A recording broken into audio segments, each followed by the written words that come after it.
The Real Self on a Deserted Island Friday, or The End of the Pacific by Michel Tournier. Have you ever imagined this? What if you were the only human being left in the entire world? What if all the things we take for granted, social rules, money, smartphones, and complex human relationships, disappeared overnight?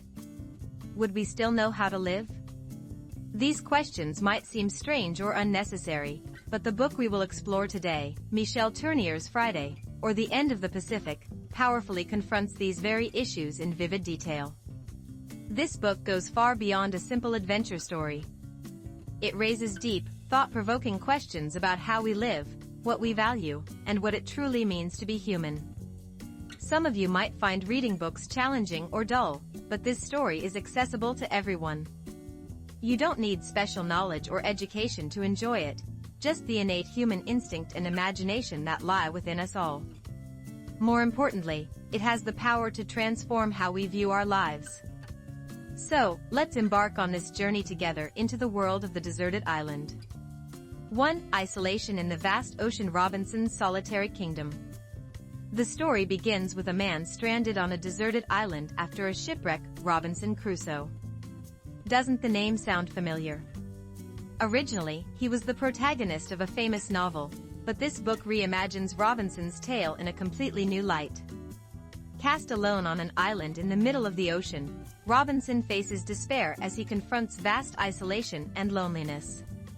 Soon, however, he regains his composure and begins a struggle for survival. What would you do in such a situation? You'd probably search for food and shelter first. Robinson did exactly that. Using tools salvaged from the wreckage and his own knowledge, he set out to build his own kingdom on the island. He planted crops, raised goats, built a house, created a calendar, and even kept a diary to track time. Most remarkable of all was the fact that he established laws and rules on the island. He woke up at specific times, followed daily routines, and went to sleep with precision. He categorized and managed all the island's resources efficiently, almost like a miniature society. Why did Robinson act like this, even though he was alone? Was it simply for survival? No. This part offers us an important insight. Robinson desperately worked to avoid becoming an animal.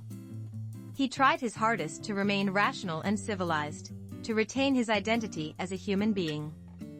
For Robinson, rules and order acted as his shield, proving his humanity. Do you feel the same way? We, too, live under many rules, social laws, workplace policies, family expectations, even personal goals and habits. Without these rules, would we truly become free? Or would we become unsettled, like Robinson, and search for new rules to follow? Robinson's early survival story is a mirror reflecting our condition as social creatures, who constantly seek to affirm our existence through order and structure. 2. The arrival of Friday, a meeting with a new world. One day, after Robinson had built his own version of civilization on the island and was living in solitude, a new being arrived that would change his life entirely. The arrival was a native boy named Friday. After rescuing Friday from hostile tribes, Robinson began a strange coexistence with him. Robinson tried to civilize Friday in his own way, clothing him, teaching him language, instructing him in work, and making him obey the rules Robinson had set. Friday appeared to be a loyal servant. But Friday was a completely different being from what Robinson expected. Friday was deeply one with nature. Unlike Robinson, he didn't measure time or plan for the future. What mattered to him was joy and vitality in the here and now. He listened to the sounds of nature, danced with the wind, and enjoyed momentary pleasures. Contrary to Robinson's strict and efficient methods, Friday treated everything as a game or play. To Friday, the livestock Robinson cherished became playmates, and Robinson's painstakingly constructed order sometimes crumbled under Friday's innocent behaviors. The meeting of these two characters goes beyond the master-servant relationship, illustrating a collision of two entirely different values and philosophies. Robinson epitomizes a modern, civilizational view emphasizing effort, achievement, and possession. Friday, on the other hand, represents a naturalistic perspective valuing the present, harmony, and freedom. Aren't there people like these in your surroundings? Some people constantly accumulate wealth, pursue honor, and strive endlessly towards some achievement. Others seek simple happiness, enjoy the present moment, and prioritize relationships and experiences over materialism. Robinson and Friday are extreme reflections of these two ways of life inside us or that we encounter. Can we say which life is more correct? This book doesn't provide answers but invites us to ask the question itself. 3. The reversal of teacher and student, the discovery of true humanity. Robinson and Friday continued to live together, but one day, an incident changed everything.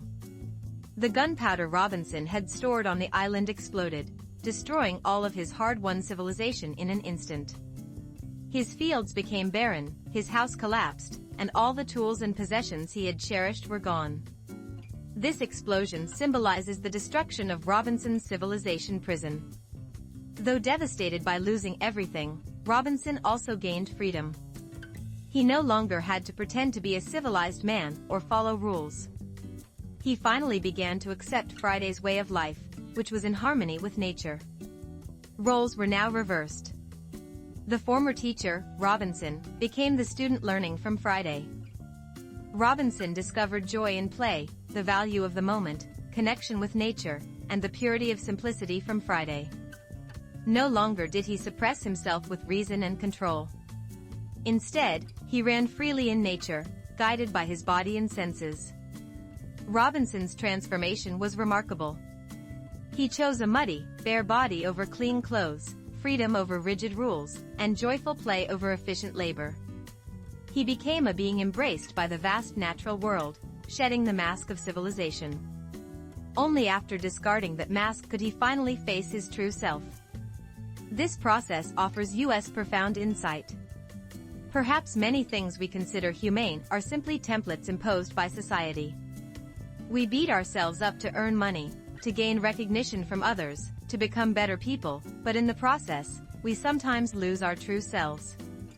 Robinson's transformation whispers to us the importance of breaking free from prejudices and fixed ideas, to rediscover the natural purity and joy buried within us. True freedom is not found in owning or controlling things, but in breaking free from them and embracing ourselves completely. 4. Questions raised by this book: searching for a true life.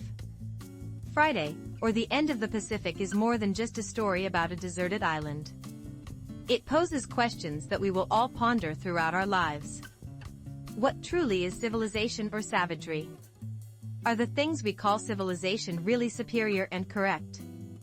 Is a life centered on efficiency and reason truly the happiest? Conversely, this book shows us that genuine wisdom and happiness might be hidden in what we dismiss as savagery. Why do we live? Robinson, on the island, constantly reproduced civilization, striving to achieve and possess. Friday, however, simply enjoyed the present and lived harmoniously with nature. Through these two lives, we are prompted to reconsider where true satisfaction and happiness come from, that is, what our real purpose in life is. Will wealth, honor, or success truly fulfill our lives? Or is simplicity, connection with nature, and relationships with loved ones more vital? Who truly am I? If I were to step out of society's framework, rules, and expectations, what would I look like? Am I living the life I truly want, or am I merely following others' standards? Just as Robinson discovered himself on the deserted island, this book reminds us that we, too, need to occasionally set everything aside and face our genuine selves. In the final part of the book, a ship from the civilized world appears before Robinson and Friday. Robinson chooses to stay on the island rather than return with the ship, while Friday sails away with a young sailor to explore a new world. This twist makes us reflect further.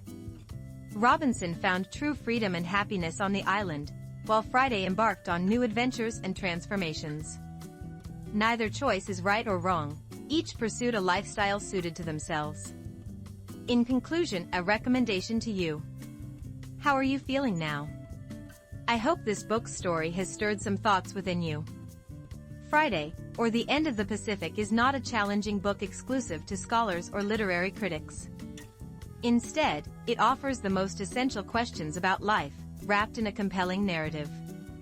You might think reading is difficult or that you lack the knowledge to understand it. But this book can be read without such worries. Just like Robinson, we all sometimes lose our way in life, needing to start anew. When familiar things collapse and we face confusion and uncertainty, this book can offer courage and inspiration. This book will broaden our view of the world we live in, the relationships we form, and how we perceive ourselves. While a single book may not drastically alter our values, it will undoubtedly provide us with new possibilities and questions we haven't considered before. Just as Robinson opened his eyes to a new world through Friday, you might also come to see the world and yourself in a different way through this book. Go to the bookstore now and find this book. Listen carefully to Robinson's story Drifting Alone on the Ocean. There, you'll meet your own Friday and discover your true self. Reading is not difficult. It simply starts with opening your heart to a story and listening. I am confident that Friday, or The End of the Pacific will be the beginning of a beautiful journey for you.